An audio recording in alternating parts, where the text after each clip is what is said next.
If you haven't already done so, close your eyes down and begin taking some nice, deep breaths.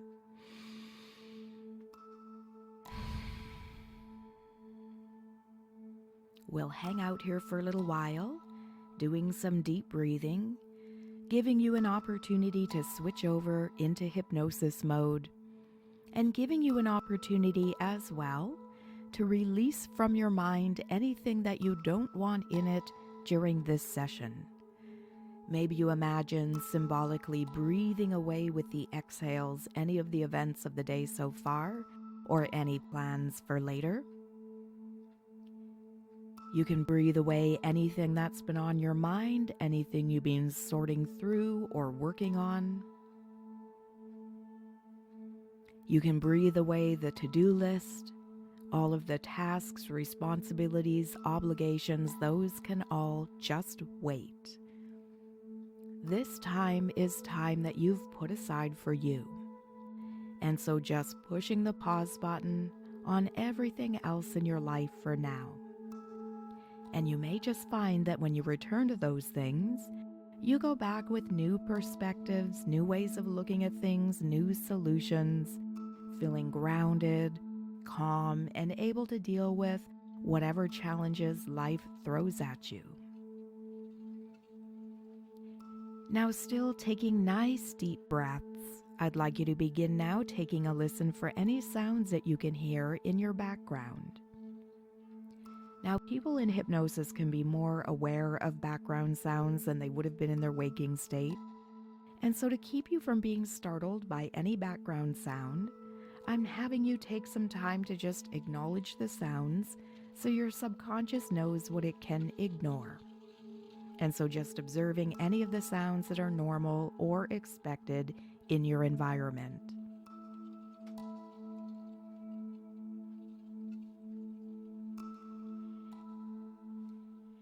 And in case there are any sounds that are normal or predictable in your environment that aren't happening currently but could while you're doing this session, I'd also like you to just make a mental note of whatever those sounds are. Let your subconscious know any of the other sounds it can ignore as we progress into the session.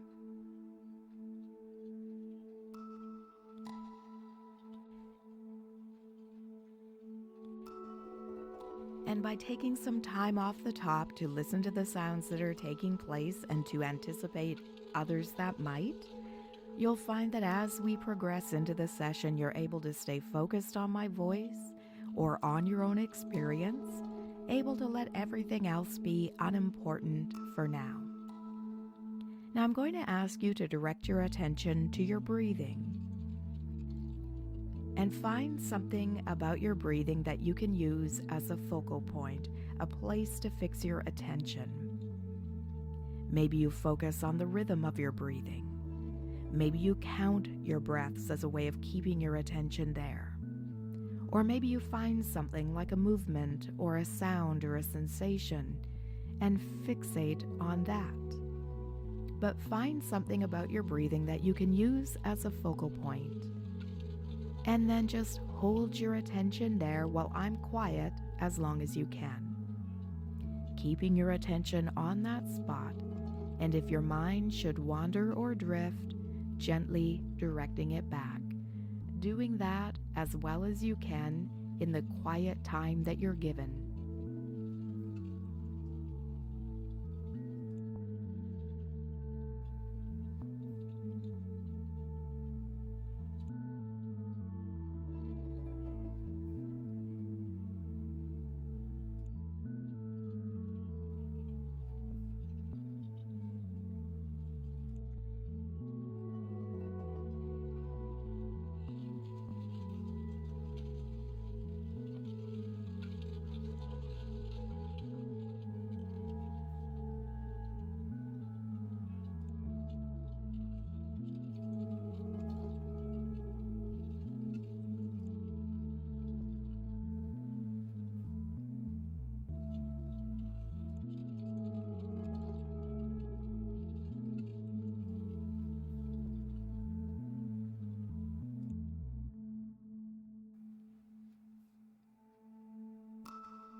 Now, in this session, we're going to look at various ways of grounding yourself.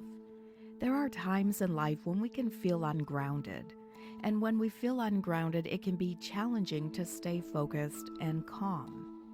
When you're ungrounded, you often feel scattered, anxious, or as though your thoughts and emotions are in a constant state of chaos. Your mind could feel overwhelmed. It could become difficult to focus on what's truly important. In contrast, when you're grounded, you feel centered and present. You can feel your body connected to the earth, and you feel stable, calm, and at ease no matter what's going on out there in the world. You can breathe more easily. You experience a sense of peace that helps you to focus. Grounding helps us come back into our bodies and reconnect with the here and now. When grounded, we are more resilient, capable of handling life's challenges without becoming overwhelmed. Grounding is important because it enables you to stay in the moment. And this is where life takes place, in this current moment. And so again, in today's session, we're going to practice several techniques for grounding. The goal is to give you tools that you can use anytime, whenever you feel ungrounded, so that you can return to a place of calm and clarity and create a better feeling that lasts with you over time. Now, this can come in handy if we've been dealing with a lot of stress or anxiety, if there's a lot of challenges or changes in our lives. It can be handy if we have a tendency to spend a lot of time in our minds and we want to focus on being here and now. And of course, there could be many other situations where being grounded could be useful to you. And so we're going to practice these techniques, and you'll recognize which techniques work best for you. You'll remember them after this session and be able to use them effectively in your day-to-day life. Now, the idea is that our minds can only be in one place at a time.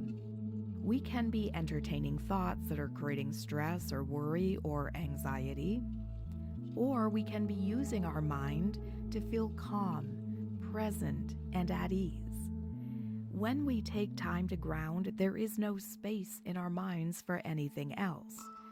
Grounding brings us back to being present and centered in the here and now. And so it can be used to divert our attention away from negative thoughts or feelings, negative tendencies, to bring ourselves back to present moment awareness. And so in this session, I'm going to give you an opportunity to practice some grounding techniques so that you have some first-hand experience of different ways you can ground yourself. And so the first technique we're going to look at is grounding yourself in your body. All that means is that you're going to take time to focus on what's going on in your body without any judgment, without needing to change anything. You're simply going to observe. And so take some time now while I'm talking to notice what your body feels like. Maybe you're noticing a sense of overall physical relaxation from being in a lower brainwave state. Maybe there are some interesting sensations that are a part of that as well. For example, when some people experience their brainwaves slowing down, they feel lighter or heavier, or body parts might feel different than they normally would, as though they're in a different position or seem to have disappeared altogether. And so take some time now to just notice whatever is going on in your body. I've asked you to observe while I've been speaking, but in a moment I'm going to be quiet and give you an opportunity to really notice what's taking place. Are there any interesting sensations? Is there an overall sense of relaxation? Do you feel any movement? Is there any sound? Are there any areas that feel tight or tense, or any that feel expansive and open? Maybe you notice which parts of your body feel pleasant. Maybe you notice which parts of your body sink into the furniture that you're resting upon.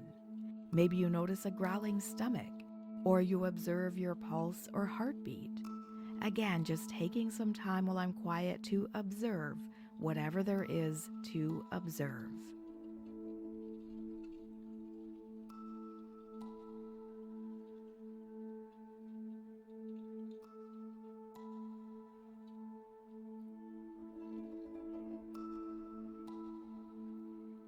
Grounding by paying attention to what's going on in your body is very effective because you can't be off somewhere in your mind thinking about worries or concerns and also be paying attention to what's taking place in your body.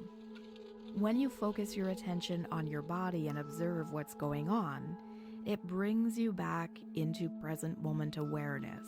It brings you back to the here and now. Now you can also use focusing on your breathing to ground. And so just let your awareness go to your breathing, and just as you are observing your body without any judgment or need to change anything, do the same with your breathing. Just notice what it feels like to breathe. You've been breathing your whole life. There's probably been hundreds of thousands of breaths that you never noticed because you were focused elsewhere or maybe fast asleep. And so almost as though you could make up for the breaths that you didn't notice, really noticing these ones. Maybe you notice how far down into your lungs you breathe. Maybe you notice if that depth is consistent from one breath to another. Maybe you notice which is longer, an inhale or an exhale.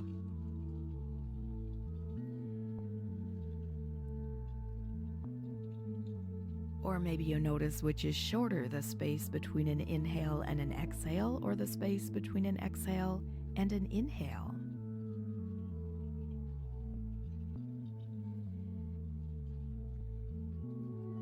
Maybe you notice other sounds, sensations, movements that are associated with your breathing. Again, just taking some more time now while I'm quiet to really observe your breath.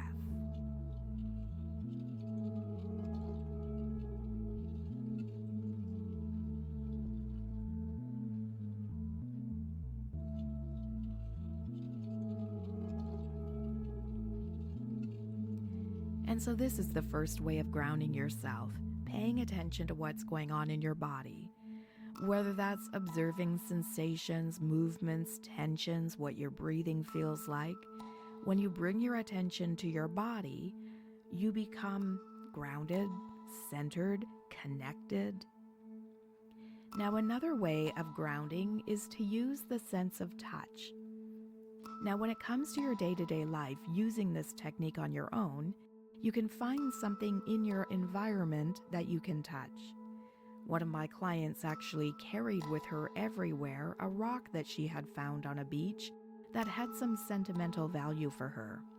If she ever felt ungrounded, she would take out a rock and rub its smooth, shiny surface. And so maybe you'd like to have an item that you can take with you.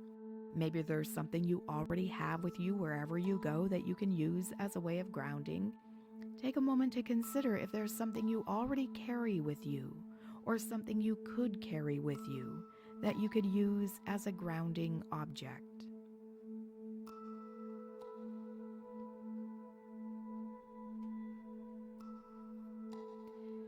Now that you've chosen a grounding object, we're going to practice playing with that object, using it as a grounding tool. And so I want you to imagine that right now you have that object with you. Conveniently, it is located close to one of your fingers. I wonder which finger this object is closest to. Stretch out one of your fingers and imagine that you could stroke that object. That object is right there, and you can touch it with your finger, using your imagination to fill in any gaps. As you're touching that object, I wonder what it feels like. Does your finger move smoothly over this object, or is there any resistance? Maybe you notice the texture of the object. Is it smooth, rough? Is it different textures in different areas you can move your finger around and explore? Maybe noticing the temperature. Is that object warm or cool, or is it different temperatures in different areas? What does that surface feel like? Just observing. Maybe you'd even like to imagine that you could pick that object up and just hold it in your hand. If this is an object that would fit into your hand, imagine just holding it there, noticing what that would feel like. What is the weight of it? The texture of it, the temperature, how does it feel in your hand? Does it fit comfortably or is it awkward? Just imagine while I'm quiet holding that object for a little while, focusing your attention on it and allowing it to ground you.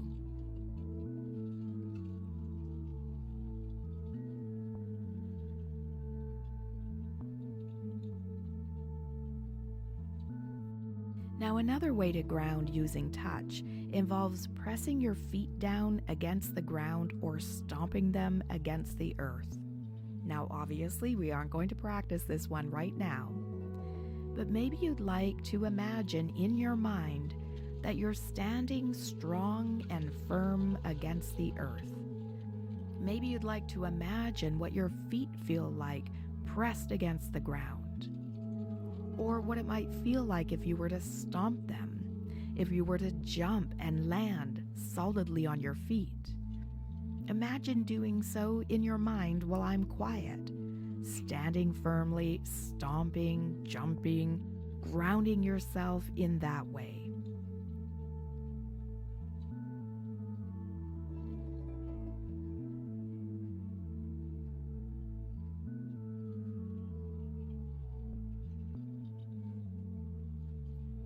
Now let's move on to using the surroundings as a way of grounding. Now this next one we're not going to practice in its entirety, but you'll remember how to do it in your day-to-day life if it should be useful to you. With this one, we're going to use the 5 senses as well as the number 5 as a reminder of how to do the process. We're going to begin with the sense of sight. With this process, you look for 5 things in your environment that you can see. A very simple place to begin. I wonder if you can remember or bring to mind the environment you are in. Keep your eyes closed, but imagine 5 things in this space that you would see if you were to open them.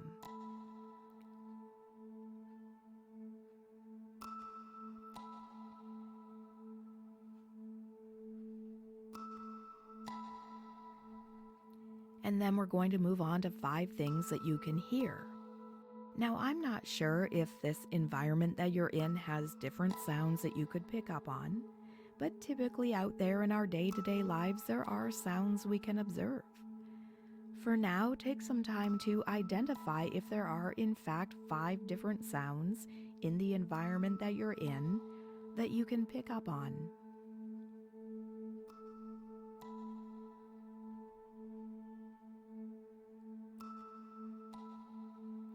And so first you look for 5 things that you can see, then you listen for 5 things that you can hear, and then you will find 5 things that you can touch, 5 things you can actually handle.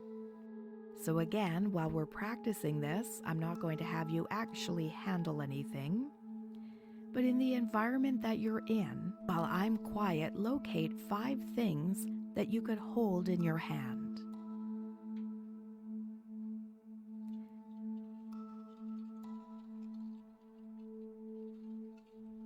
As you imagine each of those 5 things, imagine actually holding it and what it would feel like in your hand.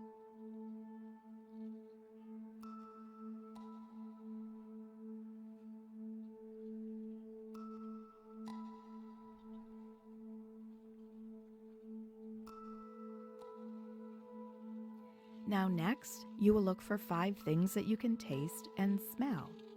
You can decide whether you actually want to taste them or smell them, or if you're just seeking out things that have a taste or a smell but without actually smelling or tasting them.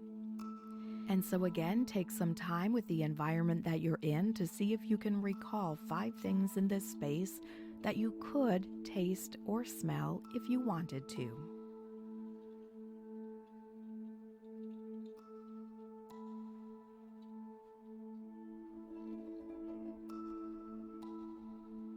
Now, usually by the time a person has gone through all 5 senses looking for 5 things they can see, hear, taste, touch, and smell, they feel pretty grounded. But if you still need more, if you're not quite as grounded as you want to be, you can then move on to looking for 4 things that you can see, then hear, taste, touch, and smell. And if you still feel ungrounded, if you're not quite there yet, you can move on to 3 things, then 2 things, then 1. Now we're going to focus on a way of grounding that uses observing again. This time, in order to ground yourself, you're simply going to look for circles in your environment. Maybe you notice the shape of a garbage can, or an apple, or the clock on the wall, or the base of your coffee mug. You're simply going to look around you for things that are circular. Do that now in the space that you're in. Keeping your eyes closed, just imagine items in the room that have a circular part to them or are circular in nature, paying attention to the items that come to mind.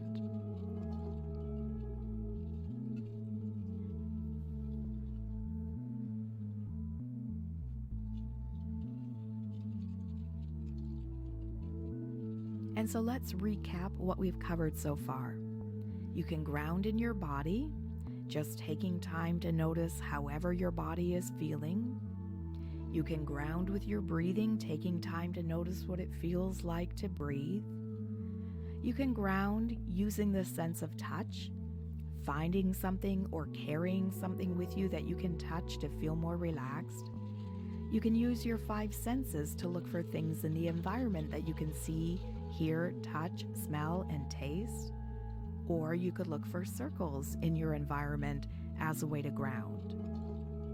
Now, let's look at some other possibilities. Other ways to create a calm and grounded state. Another way is to ground verbally. Maybe there's something that you tell yourself that's reassuring or soothing. Maybe you tell yourself that what you're feeling is temporary, feelings come and go. Maybe you remind yourself that you're safe, or you remind yourself that you're loved. Maybe there's a mantra that you can repeat. Maybe there's a saying, a phrase that has meaning to you that you can use to ground yourself. Maybe if you become ungrounded because of a memory that's come up, you remind yourself that this is the past. A memory cannot hurt you or harm you. If you become ungrounded because of an emotional state that you're experiencing, you can remind yourself that emotions come and go like waves in the ocean. And so grounding yourself verbally just involves speaking to yourself in a calming, soothing, compassionate, and reassuring way. And so let's practice this one. Take a moment to consider a reassuring, soothing phrase, word, mantra that would be nice to hear at a time when you're feeling ungrounded. Taking some time to consider what that might be for you.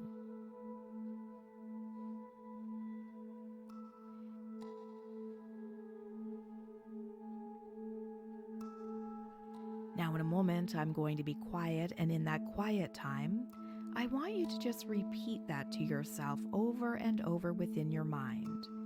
And as you do, I wonder if you'll notice yourself becoming more and more relaxed.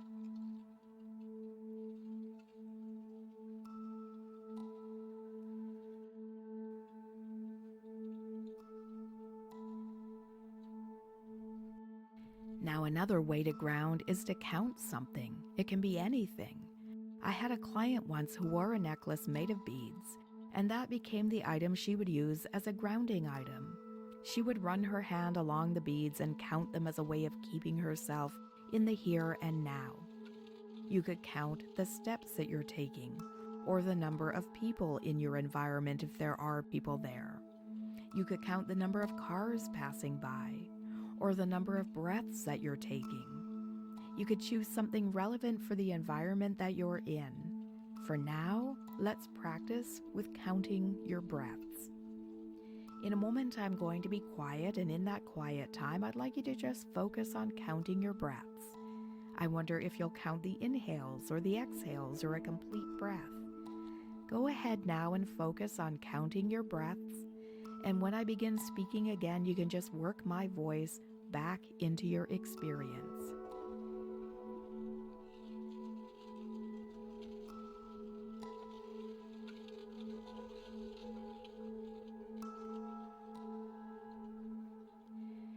Now, another way that we can ground is by focusing on our posture. How we feel is directly related to our posture, our physicality. When we're feeling down, we sometimes slouch, or we might tighten up if we're feeling tense. We can often tell how a person is feeling just by observing their posture. And so we can use our posture, our physicality, to change our state and simultaneously ground ourselves. We do this by standing in a strong, confident posture. We can ground ourselves and simultaneously feel more confident by standing with our feet firmly planted against the ground, our spine straight, our chest up and out, our head lifted, and our shoulders back. As you stand this way, as though you're in control, maybe even exaggerating the posture, you will begin to notice the difference in how you're feeling emotionally as well as physically. Again, our posture is connected to how we feel, and we can easily change our feelings by focusing on changing our physicality. So within your mind's eye, go ahead and imagine standing in that strong, powerful, confident way. Imagine standing with your shoulders back, your spine straight, chest up and out, head up and feet planted firmly on the ground. And even as you imagine standing in this way, you may begin to feel more and more grounded and solid. Now, the last recommendation that I have in terms of grounding is to use something that represents the present. I mentioned that we become ungrounded because we get focused on dwelling on the past or worrying about the future, or we get caught up in an emotional state. Sometimes the subconscious needs the reminder that we're not in the past. The future hasn't happened yet. Sometimes we need a tangible reminder that we're in the current moment, a way to bring ourselves back to what is presently taking place. And so in this case, we can ground by finding something that represents the current time for you. One of my clients, when she would become focused on events from the past, would go to her computer and look at the time and date to remind her deeper mind that she is in the here and now, not in the past. And so you might look at the date or time on your computer, phone, or calendar. Or maybe there's something else that brings you to the here and now. Maybe it's a photograph that was taken recently that reminds you of the present time, or a gift that somebody has given you recently. Maybe it's a birthday card that you got on your most recent birthday. Or maybe there's something else that you can use as a reminder to stay in the here and now. The past is behind you, and the future hasn't happened yet. Now, we've been spending a lot of time in this session practicing ways of grounding, and you'll find that should it be useful to you out there in your day-to-day life, the perfect idea comes to mind when you need it. Perhaps you're reminded to ground in your body, to just notice what's taking place. Maybe you're reminded to ground in your breath, to simply focus on your breathing and what it feels like to breathe. Maybe you use the sense of touch, touching something that you carry with you or finding something in your environment that you can use to touch. Maybe you use the 5 senses, looking for things you can see, hear, touch, smell, and taste. Maybe you look for circles in your environment or soothe yourself with calming, reassuring words. Maybe you count something, step into a more empowered posture, or remind yourself that you are in the here and now by using a symbol of the present. See, by practicing these things here, where your subconscious is listening in, it has taken all of these ideas in. Your subconscious is your long-term memory. It is now storing away for you all of these different methods for grounding. And should there be a need for grounding, in the moment your subconscious will bring the perfect idea to mind. One of these methods will come to mind, or maybe if there's a need for grounding, your deeper mind will present an even better idea, an idea that would work even better for you given the circumstances. And so pay attention to any impulses you get. Maybe you'll have the thought to do something, try something, take some particular action. Follow up. That could just be your deeper mind showing you the perfect way to ground. Now, when you're ready to come back, you can simply open your eyes, and upon opening your eyes, you'll be awake, alert, and aware.